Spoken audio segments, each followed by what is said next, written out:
I actually want to go back to Adam, God and Adam. Because with God and Adam, they had a relationship. They had a relationship. They talked. They had connection. Adam was filled. He was connected with God.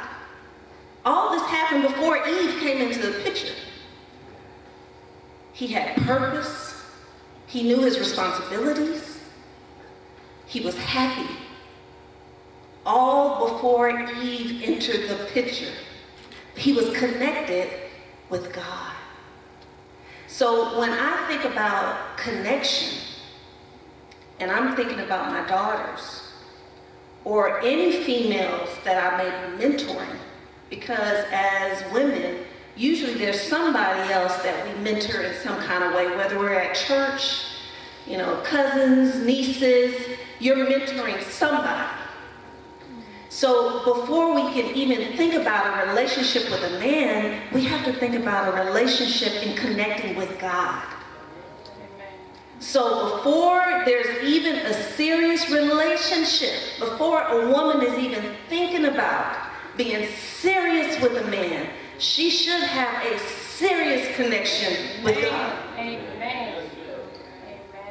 Allowing God to use her to do his purpose for her in his life, in her life, whatever that may be.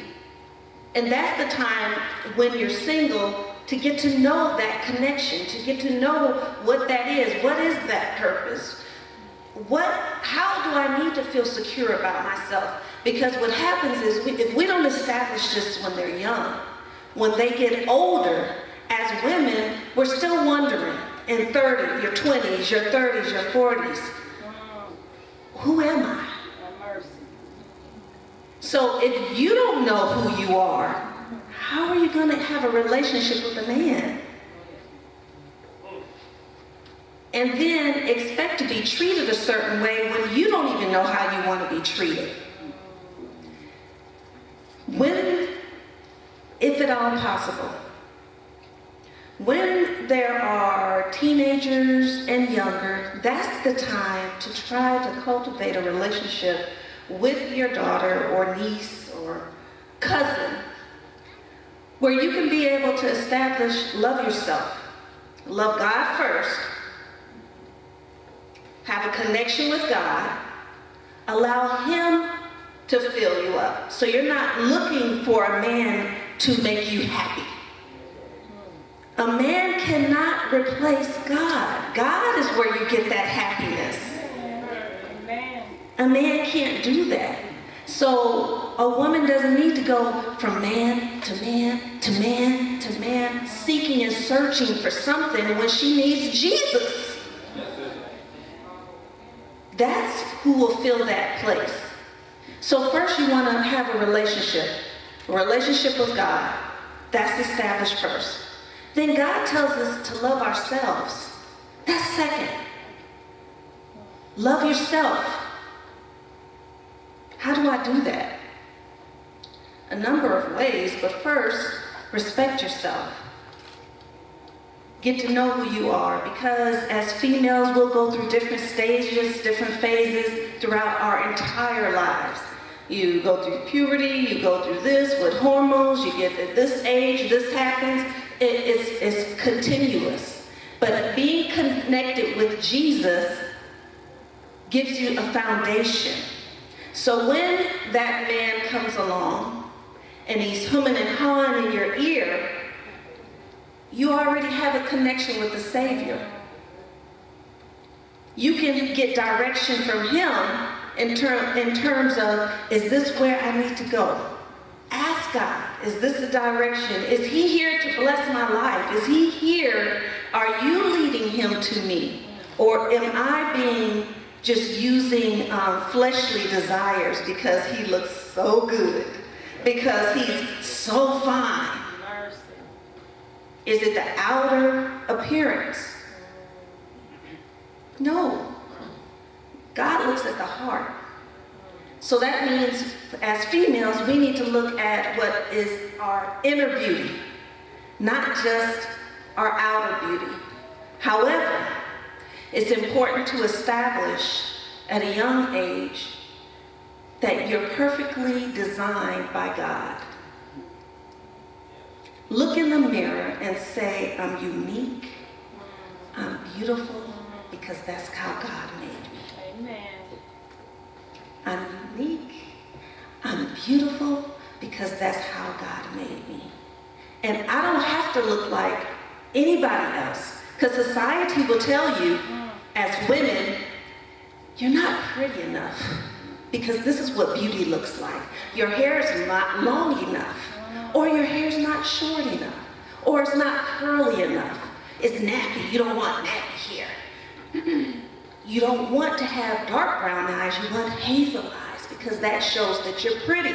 Your breasts aren't big enough. Your butt's not big enough. All these things, and now your eyelashes are too short. You got to put on fake eyelashes, because that means you need to be. It's constantly, society is constantly telling females they're not good enough, because you're not beautiful. Just as God made you. You see how the enemy works? God says, I made you beautiful. The enemy says, no, you're not. You're not beautiful. And he uses other people to say that, to influence you. So building up and helping our daughters have self-esteem, a high self-esteem, and understanding that I don't have to look like what society says. I don't have to wear my clothes see-through all the time, where a man can see every crease of my body with my clothes on. I don't have to dress like that, because society says that's what men want. And you want a man, so this is how you have to dress. So in the home, modeling what you want your daughters to see is important. If you want your daughters to see you being rude, snappy, mean, then that's really what they'll absorb in their system as well, because they're watching you. If you want them to see love, peace, then that's what you have to exercise.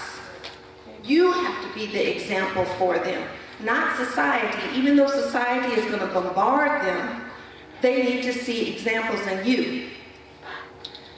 If you don't have a daughter in their house, when they see you, whenever they see you, you still are being an example. Even when you're at church, you're being an example by what you say, how you say it. If you're encouraging, or every time they see you, you're telling them what's wrong with them. Every time they see you, you don't have anything positive to say. What does that mean for them? How do they take that in? Do they even want to come back to church? All of that plays a role in developing good Christian youth to grow up to be able to be in homes where they can establish loving relationships with their husbands. One of the things that I asked in one of our devotions, I asked my girls, what is love? It's hard to see. We had a little board and we were writing down, what is love? Well, my youngest daughter said, God. God is love. I said, you're right. And I said, I didn't articulate what I meant to say. What I meant to say is, what is love in relationships? And this is what they came up with in terms of, in a relationship, love is kindness, respectful, gentleness, long-suffering, patient, caring, faithfulness, happiness, sharing, joyful, thankfulness. What was that page? Gratefulness, obedience, honesty, hopeful, forgiveness, affirmation, commitment, generosity, giving, peaceful, self-control, sacrifice. So this was important. Why did I say this is important? I said because if ever you're even thinking about having a serious relationship with a man and he's verbally abusive, is that what we said love is? Because if a man is verbally abusive or physically abusive, and they said, I love you, is that what we established what love is in our home? Maybe that was what was love in his home, but that's not love in our home. And remember, in our home, we're trying to establish God's love. So even at an early stage, establishing what love is and having that conversation is important. We talked about relationships, loving God first, loving yourselves, loving others. Can everybody read that? Read that.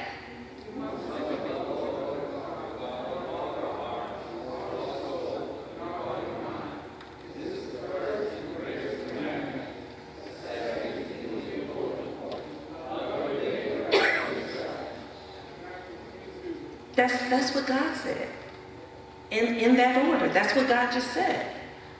Love God with all your heart. Love yourself. And love others. Now, I did talk about external beauty because I would like for ladies to accept the way God's made you. Accept it. You're good enough. God made you that way for a specific reason. He made your complexion that way, your hair that way, your height that way. He made your shape that way. Accept it and know that it's good because God makes everything good. There is another type of beauty that I want to talk about, however.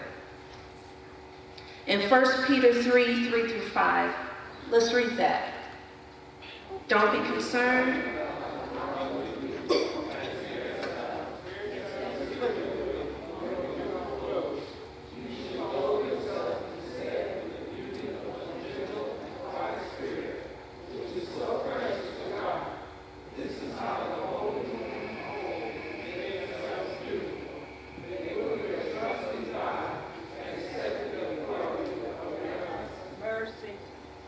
So, it said, a gentle and quiet spirit, which is so precious to God.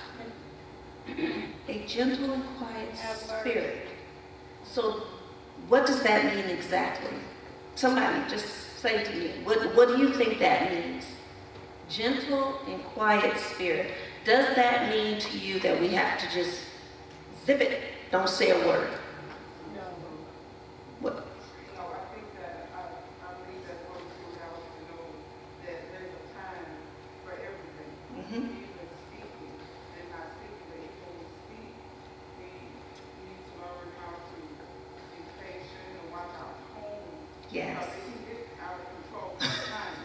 You know, even when we're praying, I know I always speak to myself. Even when I'm praying, you know what we're talking about, sometimes it can get overheated. And I'm learning that God will help me to sin. Because we're boiling over all the time, it's going to be bad. So when we're going to have that gentle and quiet spirit, we're going to ask God to control us. Absolutely. Because we don't need to do what we want to do all the time. Exactly. Because we feel like we're right. Mm-hmm. We might even know that we're right, but that's not the point. The point is we had vows that we made. Better or worse, for richer or poor, in sickness and health, and we need to remember that and give ourselves to God fully so that He can help us control our emotions. Absolutely. We don't have to be loud all the time. Not we are. Not everyone is. And just like the lady said here, sometimes when we speak louder silently, you don't have to say everything that comes to your mind. Some things just keep to yourself. And my husband's telling me to wrap up. Okay. You took most of the time then, if I have to wrap up right now. All right, well, let me skip to, let me just skip around to,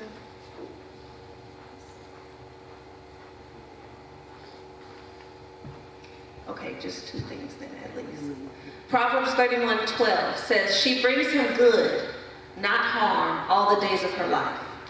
In a marriage, this is what your daughters need to see. Encouraging, supportive, just like my husband said earlier about he had this idea. He had a job, consistent income when we were first married, and then he decided he wanted to have his own business. Well, I didn't say, no, why would you want to do that? I mean, we just got all this furniture, we just married, we have responsibilities and blah, blah, blah, that. Nope. Support his dreams, support his goals. Yes, you want to, okay, what do you need from me? How can I help you? Because isn't that what God said about Eve, a helpmate? How can I support you? What do you need for me to do? Because I want you to be successful. It makes the whole home successful. You happy makes me happy. This is what daughters need to see. They also, we don't have enough time. They also learn, they need to know a little bit about cooking and cleaning and keeping up with the house. That's what the Bible says. So we need to show them that as well. Last but not least, each girl needs to know you are set apart by God for a special purpose. And when they are by themselves, meaning single, it doesn't matter if they're 32, 22, or 12, they need to have that connection and that relationship with Jesus so that they can know their purpose. They can know their purpose. It's not determined by a man. It's not determined by what society says. It's determined by Jesus. The last part of that slide, can you guys read that?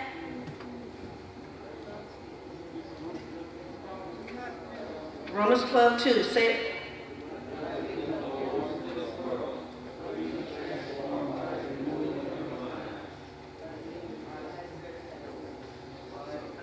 Boy, y'all read rough. Oh, you couldn't see the rest of it? What is good and acceptable and perfect? You want to join me, Mr. Lyle?